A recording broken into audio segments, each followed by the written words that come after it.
Hız. Sen hızlısın. Beceriksizleri kahvaltı niyetine yersin. Hızlıdan da hızlı, süratliden de süratlisin. Sen çıtasın.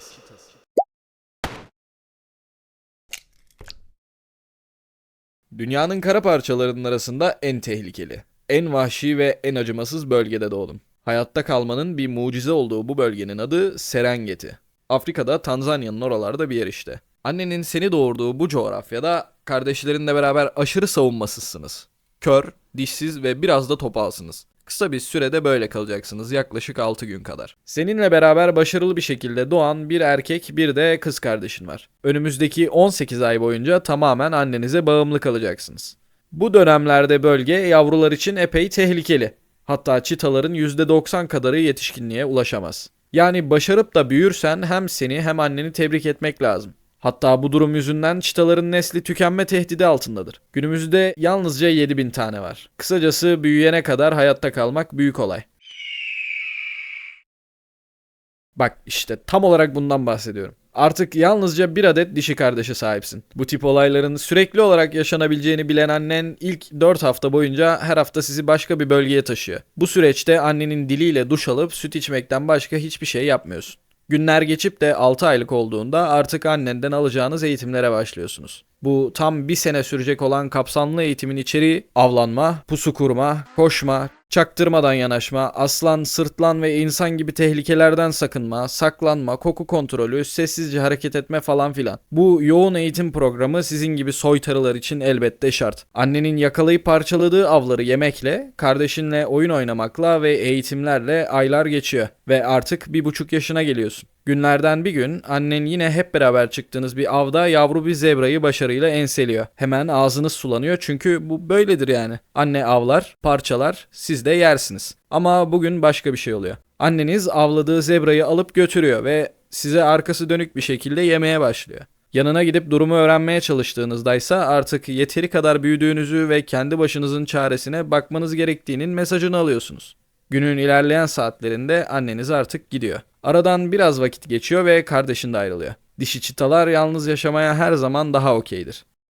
Artık bu vahşi savanalarda tek başınasın. Elinde sadece annenden aldığın eğitimler, güçlü bir vücut ve zaten vakti zamanında annen tarafından sahiplenilmiş olan bu bölge mevcut. Ama elindekiler Afrika için epey yetersiz.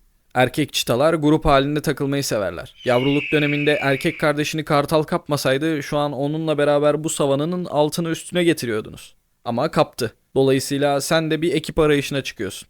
Dağ, bayır, dere, tepe düz gidiyorsun. Bulduğun potansiyel arkadaşlar ya zaten hali hazırda ekipleşmiş ve bölgelerini korumak için sana zıt gidiyorlar ya da dişiler ve yalnız yaşıyorlar. Yani senin gibi tek kalmış birini daha bulmak epey zor. 6 ay süren bir arayışın ardından bir gün girdiği zebra sürüsünün arasından yavru bir zebrayı tereyağından kıl çeker gibi çeken bir baba yiğite denk geliyorsun. Meraklanıyorsun ve yanına gidiyorsun. Gittiğinde herhangi bir şekilde sana yamuk yapmıyor. Hatta avını seninle paylaşmayı tercih ediyor. Belli ki o da bir ekibe dahil değil ve henüz bir bölgesi yok. Zaten çitalar günde ortalama 3 kilo et yedikleri ve leş yemedikleri için bu zebra yavrusu ona fazla. Beraberce yemeğinizi yiyorsunuz. Hayırlı olsun. Artık bir agan oldu.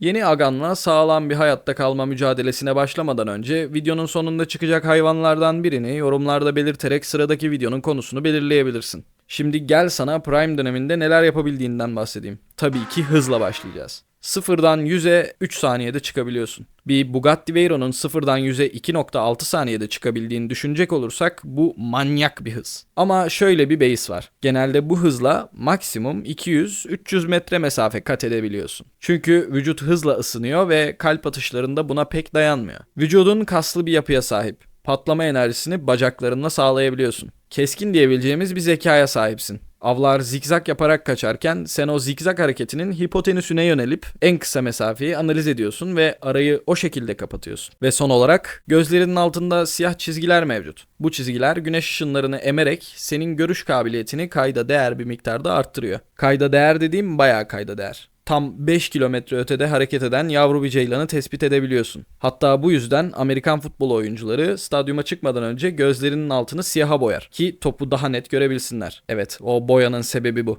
Her neyse, şimdi hikayemize dönelim. Agan'la beraber bölge arayışlarına başlıyorsunuz. Ama bir sıkıntı var. Gittiğiniz sulak, sürüye yakın, bereketli topraklar ya sırtlanlar ya aslanlar ya timsahlar ya da öteki çitalar tarafından kapılmış. Savaşarak almaktan başka çareniz kalmadı. Sırtlanların takıldığı bölgeye gözünüzü kestirdiniz. Dulda bir köşede zayıf düşmelerini bekliyorsunuz. Sırtlanlardan bir kısmı ava çıkınca saldırıyı başlatıp kalan soytarıları kovalıyorsunuz.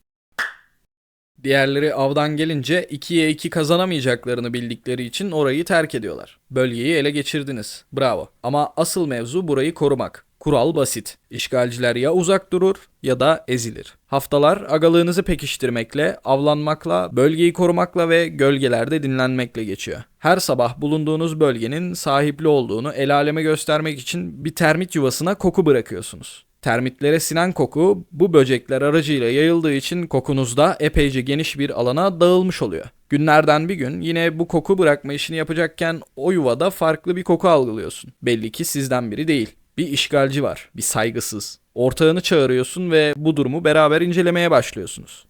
Sağa solu kolaçan ettiğinizde işgalciyi saptıyorsunuz. Lavuğa bak, gizlenmeye bile tenezzül etmiyor. Öyle açıkta. Koşar adımlarla yanına gitmeye başlıyorsunuz. Ama iyice yakınlaştığınızda fark ediyorsunuz ki bu bir dişi. Bu bölgenin kime ait olduğunu gelip görmek istemiş. Dişi çitalar türlerinin devamlılığı için aşırı seçici davranırlar. Siz de böyle bir alana çökmeyi başarmışsınız. Dolayısıyla birinizden birini gözüne kestirecektir. Sorun şu ki bu dişi yalnızca birinizi seçecek olursa bu durum dostluğunuza ve ittifakınıza zarar verir. Ancak neyse ki kedigillerin biyolojisinde sıkça rastladığımız bir mevzu söz konusu. Süperfetasyon. Diğer adıyla çoklu babalık. Bu şu demek, bir dişi aynı anda birden fazla erkekten hamile kalabilir. Sonuç olarak ilerleyen günlerde ikiniz de türünüzün devamlılığını sağlayabileceksiniz. Yıllar yine agalığınızı pekiştirmekle, avlanmakla, bölgeyi korumakla, gölgelerde dinlenmekle ve türün devamlılığını sağlamakla geçiyor. Ve Serengeti'ye Ağustos geliyor. Ağustos ayı geldiğinde Serengeti'de kuraklık dönemi başlar. Fakat bu sefer biraz farklı. Rüzgar esmiyor. Su kaynakları tamamen kurumuş. Normalde yeşil olan alanlar sapsarı bir renge bürünmekte. Afrika resmen kavruluyor. Ana yemek kaynağınız olan sürüler su bulmak için kuzeye göç etmeye başladı. Bölgelerinde kalmayı tercih eden yırtıcılar da azalan yiyecek için daha fazla rekabet etmeye başlıyor. Topraklarınızı korumak artık her zamankinden daha önemli. Artık açlıkla baş etmeye çalışıyorsunuz. Yemek yok, su yok, gölge yok. Ama şu an ortağınla beraber açlıktan daha büyük bir derde sahipsiniz. Kuraklıkla beraber bütün suyunu kaybetmiş olan otlar tutuşmak için bahane aradığından en ufak bir yansıma işiyle yangın çıkıyor.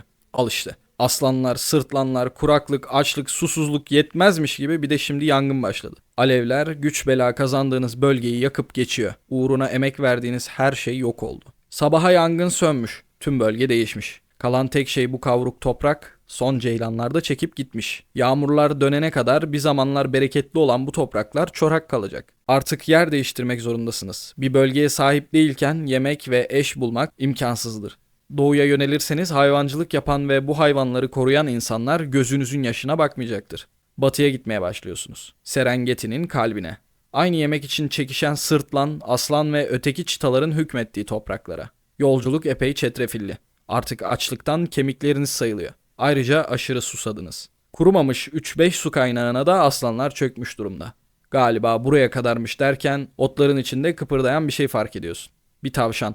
Patlayıcı bir hızla tavşanın yanına ışınlanıyorsun resmen. Kaçmaya çalışıyor ama nafile. Bir tavşan bile karanın en hızlı hayvanından kaçamaz. Oturup yemeğinizi yiyorsunuz. Pek bir şey değil ama günü kurtarıyor. Haftalar ucu ucuna hayatta kalarak geçiyor ve sonunda fena olmayan bir bölgeye çöküyorsunuz. Açlıktan artık buraya kadarmış diye düşünüp Agan'la son bir kez birbirinizi selamlarken bir ses Aralık ayının habercisi oluyor.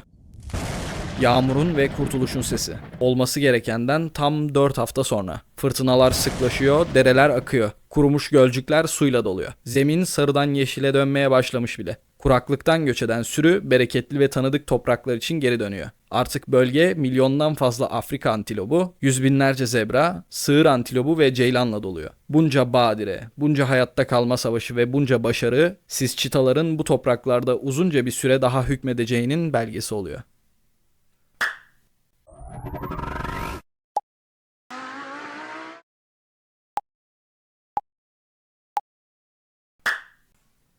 Bu arada o ses de lazım bize biliyor musun?